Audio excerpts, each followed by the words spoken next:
Buongiorno a tutti, Stéphane Angelotti, incarcéré en détention préventive dans le cadre de l'assassinat de Paul-Félix Paoli, a été retrouvé mort dans sa cellule. Ce mardi 21 janvier 2025, il était incarcéré près de Marseille, au centre pénitentiaire de Luynes, depuis le 8 décembre dernier. Selon les premiers éléments, le détenu se serait donné la mort par pendaison. Une enquête en recherche des causes de la mort a été ouverte par le parquet d'Aix-en-Provence. Xavier Lacombe, député de la première circonscription de Corse-du-Sud, a été mis en examen ce mardi pour complicité de faux et détention de faux. L'enquête porte sur des procurations potentiellement litigieuses établies lors des élections territoriales de 2021. En juillet 2022, Xavier Lacombe avait opté pour une procédure de reconnaissance préalable de culpabilité, mais le président du tribunal n'avait pas acquiescé à cette demande, malgré un accord du procureur qui avait proposé une peine de 3 mois de prison avec sursis. L'ancien maire de Péhéry a été placé sous contrôle judiciaire. Suite à cette mise en examen, Xavier Lacombe s'est dit humainement affecté, mais a réaffirmé aujourd'hui son innocence et son entière confiance. Le nouveau député a également affirmé que cette mise en examen n'entame en rien son indéfectible détermination à continuer d'œuvrer pour l'intérêt général dans le cadre de ses fonctions de député de Corse-du-Sud, de conseiller communautaire de la communauté d'agglomération du Pays ajaccien et de conseiller municipal de Péhéry. La vente illégale d'un bien culturel maritime a mis à contribution les gendarmes de la brigade nautique de Corse qui ont mené l'enquête. Ces derniers ont notamment mis la main sur ce qui ressemble à un fragment d'amphore antique, si l'on en croit la photo publiée sur la page Facebook de la gendarmerie de Corse. Les gendarmes font savoir que le trésor saisi, alors qu'il était illégalement vendu, a été remis au centre de conservation et d'études à Sarthe afin d'y être étudié par le département des recherches archéologiques subaquatiques et sous-marines. La gendarmerie rappelle d'autre part que vendre ou posséder un bien culturel maritime est strictement interdit. Les sanctions peuvent aller jusqu'à 2 ans de prison et 4 500 € d'amende. Aussi, si vous découvrez un objet, laissez-le sur place, ne le détériorez pas bien entendu et déclarez-le à la direction de la mer et du littoral de Corse. Ce n'est pas une surprise eu égard à son placement dans la liste de Gabriel Attal lors de l'élection de ce dernier à la tête du parti Renaissance. Jean-Charles Orsucci a été nommé au sein de l'exécutif du parti politique soutien du camp présidentiel. Celui-ci côtoiera plusieurs ex-premiers ministres ou ministres, mais aussi de nombreux députés et présidents de région ou de département. Pas de quoi, pour autant, le faire se sentir illégitime puisque le maire de Bonivaggio est un fidèle de la première heure d'Emmanuel Macron et jouit d'excellentes relations avec Gabriel Attal. S'il aura bien sûr à cœur de faire vivre la question corse au sein de son parti, il compte aussi défendre les valeurs qui sont les siennes sur des sujets de société. Ainsi, Jean-Charles Orsucci estime que le sujet de la sécurité ne doit pas être laissé à la seule droite. On écoute Jean-Charles Orsucci. Écoutez, déjà physiquement l'obligation d'aller à Paris au moins une fois par mois pour participer à ce bureau exécutif, ça change en réalité rien parce que la détermination à réussir pour notre île et pour le pays de façon plus générale, elle est là et bien présente. Moi, ce que je peux vous dire en tout cas, c'est que je dois remercier chaleureusement Gabriel Attal parce que si vous regardez bien la composition de ce bureau exécutif aujourd'hui, il y a grosso modo, j'ai identifié une très très grande partie de ministres ou d'anciens ministres, de députés ou d'anciens députés. Et donc, en tant que petit élu local de province, parce qu'aujourd'hui, je reste le maire d'une commune de 3500 habitants, c'est un honneur que me fait Gabriel Attal.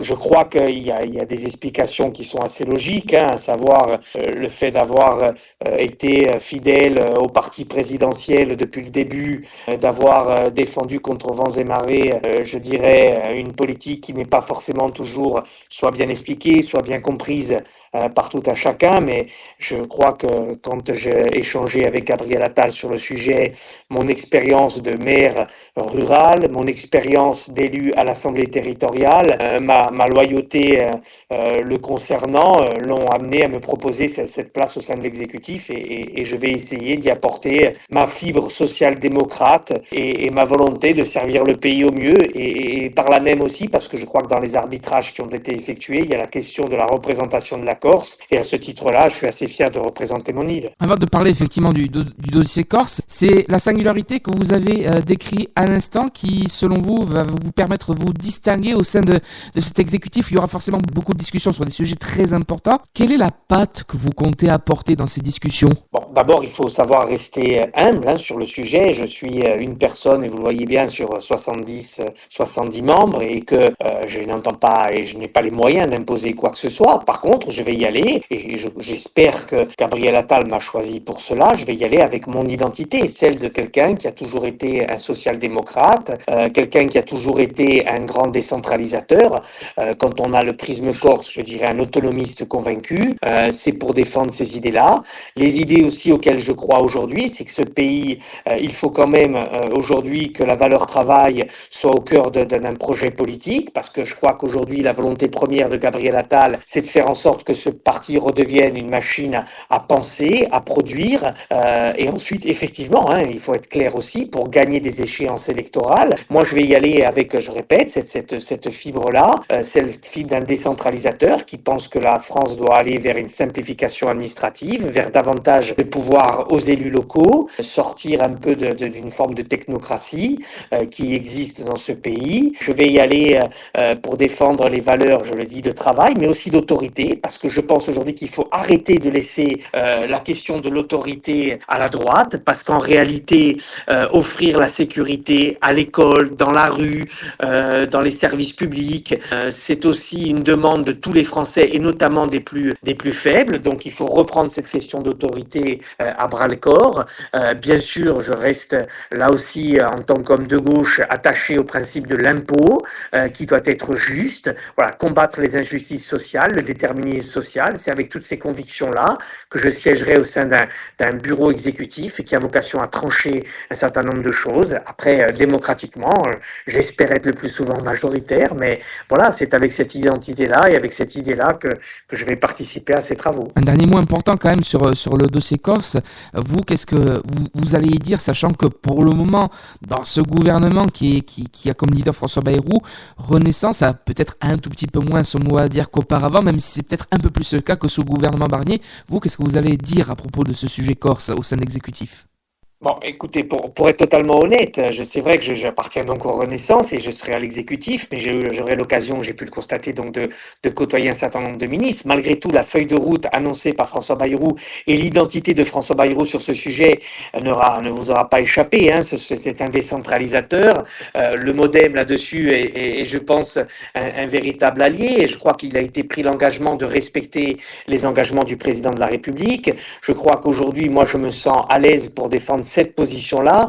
J'ai même pris contact avec François Rebsamen qui aura peut-être son mot à dire, en tout cas en tant que ministre des collectivités locales, et je pense que j'aurai l'occasion d'échanger avec lui pour conforter ce processus auquel je crois, auquel je suis attaché, dans l'intérêt de la Corse, au-delà d'ailleurs de ma personne, au-delà de la personne des uns ou des autres d'ailleurs, parce que je pense que c'est tout simplement parce que j'ai la conviction que c'est l'intérêt de la Corse, qu'il y ait davantage de décentralisation, davantage d'autonomie, même si au regard du contexte insulaire et de l'actualité qui est malheureuse ce début d'année, en cette fin d'année, je pense qu'il faut réclamer à corps et à cri des moyens vis-à-vis de la police, de la justice, parce qu'il y a aussi ça comme attente qu'ont les Corses, parce qu'aujourd'hui, voilà, cette société ne pourra être harmonieuse et ne se développer correctement que s'il y a police et justice.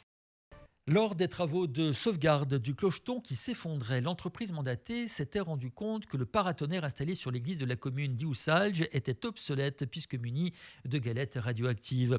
Son remplacement et l'ajout de 2 paratonnerres ayant été subventionnés par la préfecture de Corse au titre de dotation d'équipement des territoires ruraux peuvent être programmés.